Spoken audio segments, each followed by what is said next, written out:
Assalamualaikum warahmatullahi wabarakatuh. Kembali lagi bersama saya Farol Fikri. Hari ini kita akan membahas mengenai patofisiologi varicella atau biasa disebut dengan cacar air. Untuk edisi kali ini rekan-rekan sekalian, saya tidak akan membahas secara detail karena keterbatasan waktu untuk mempelajari patofisiologi. Karena patofisiologi ini saya buat sejak tahun 2013. Eman kalau hanya disimpan saja, langsung saya upload di YouTube channel supaya kalian bisa memanfaatkannya. Bagi kalian yang ingin mendapatkan data ini, silahkan komentar di kolom komentar dan sampaikan emailmu. Nanti saya akan coba untuk mengirim via email. Langsung saja, varicella ini dimulai dari percikan ludah yang berasal dari batuk atau bersin penderita varicella, masuk melalui paru-paru dan menyebabkan infeksi virus varicella zoster. Atau bisa dari jalur lain, yaitu kontak dengan kulit yang terinfeksi varicella. Kedua sumber inilah yang menyebabkan infeksi varicella. Selanjutnya, tubuh memiliki kekebalan. Jika tubuh memiliki kekebalan yang baik, maka kuman dorman di sistem saraf sensorik. Dorman artinya adalah tertidur atau pingsan ya, bukan mati tetapi mati suri. Maka suatu saat jika kekebalan tubuh sedang turun, maka kuman yang dorman akan teraktivasi dan akan menyebabkan herpes zoster. Kuman dorman ini yang berada di sistem saraf sensorik akan menyebabkan penekanan akar saraf yang menyebabkan penurunan sensori pada kulit. Nah, varicella ini ketika masuk ke dalam tubuh pasien, maka akan tersebar melalui kelenjar getah bening ke seluruh tubuh. Jika tersebarnya ke otak, dapat menyebabkan encephalitis, menyebarnya ke ginjal dapat menyebabkan glomerulonefritis, ke jantung menyebabkan karditis, ke hati menyebabkan hepatitis, ke paru menyebabkan pneumonitis. Virus tersebut berkembang biak di sel retikuloendotelial, menyebar melalui pembuluh darah, menyebar pesat ke jaringan kulit yang menyebabkan terbentuknya makula. Makula ini adalah bintik-bintik merah. Selanjutnya, bintik merah ini menjadi papula, yaitu benjolan kecil pada kulit, menjadi vesikel, gelembung kecil berisi cairan yang jernih, menjadi pustula, cairan gelembung menjadi keruh yang tadinya jernih ya, di daerah sini menjadi keruh. Selanjutnya terbentuk lesi yang bermula pada bagian tengah tubuh. Lesi ini cairan tadi mulai pecah dan menyebabkan luka. Hal ini menyebabkan kerusakan sel. Jika diteruskan ke bawah, luka ini dari yang tengah tadi menyebar ke perifer. Perifer itu artinya ke pinggir menuju ekstremitas. Ekstremitas ini bisa kaki atau tangan, menuju wajah, mulut, bagian dalam kulit kepala, mata, dan bagian tubuh intim. Jadi luka ini bisa menyebar ke daerah-daerah tersebut. Selanjutnya lesi menjadi krusta atau keropeng, jadi luka yang mengering. Nah, krusta ini yang kering tadi mengelupas, meninggalkan bekas warna hitam di kulit. Nah, ini diagnosa keruatan yang mungkin muncul adalah gangguan citra tubuh.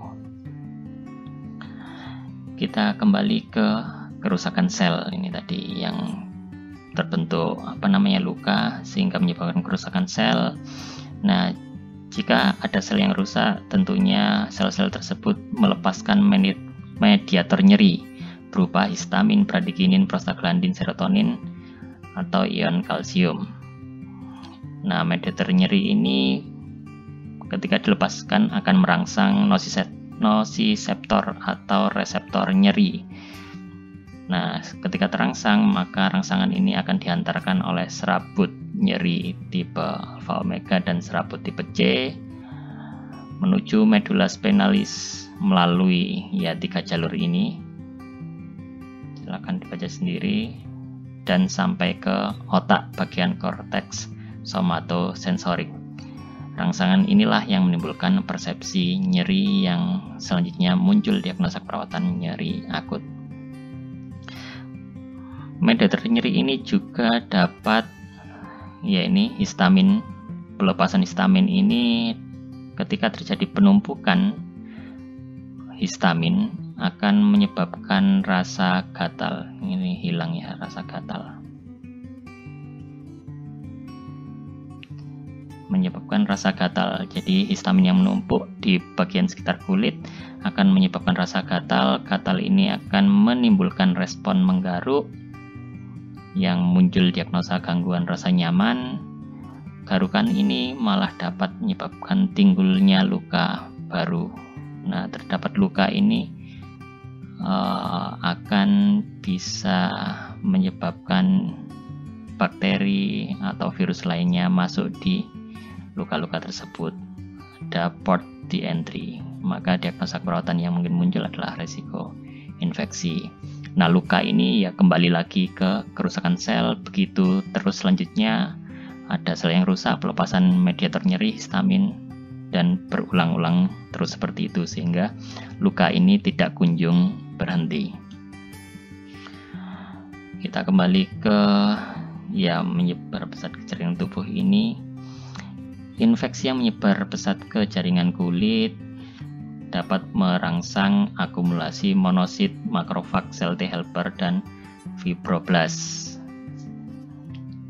Nah, infeksi pada jaringan atau sel ini dapat menyebabkan, ini namanya kemotaksis ya.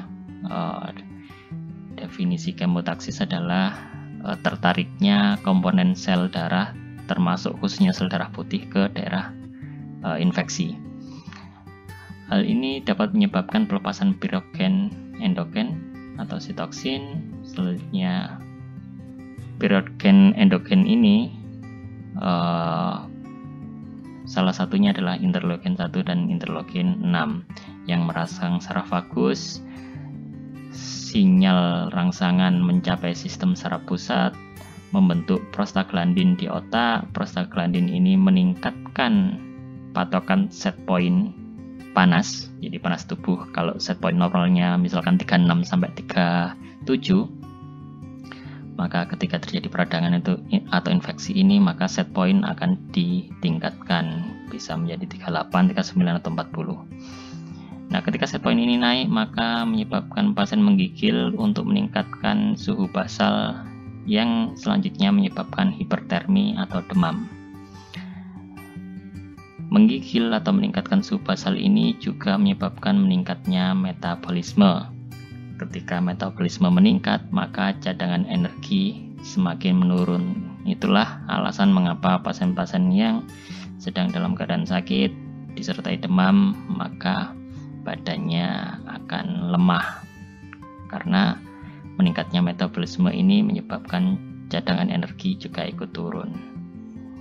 Menyebabkan malaise, dan diagnosa keperawatan yang muncul adalah intoleran aktivitas. Kita kembali ke daerah sini yang luka menyebar ke perifer tadi, luka hasil keropeng yang mengelupas tadi menyebar ke perifer, maka bisa terjadi ulkus pada mulut bagian dalam. Ya, tadi kan ada luka juga di bagian mulut bagian dalam. Hal ini menyebabkan kehilangan nafsu makan, anoreksia. Ketika orang itu mengalami anoreksia, asupan nutrisi menurun.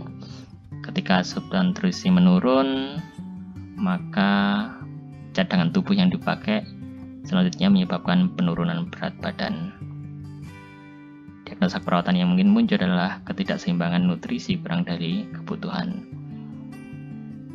Nah, asupan nutrisi yang menurun bisa bergabung juga dengan cadangan energi yang menurun. Ya, kembali lagi bisa menyebabkan intoleran aktivitas. Nah, mungkin itu saja patofisiologi mengenai varicella. Semoga patofisiologi ini dapat membantu kalian dalam memahami perjalanan penyakit varicella. Semoga materi ini bermanfaat. Saya akhiri. Assalamualaikum warahmatullahi wabarakatuh and keep healthy.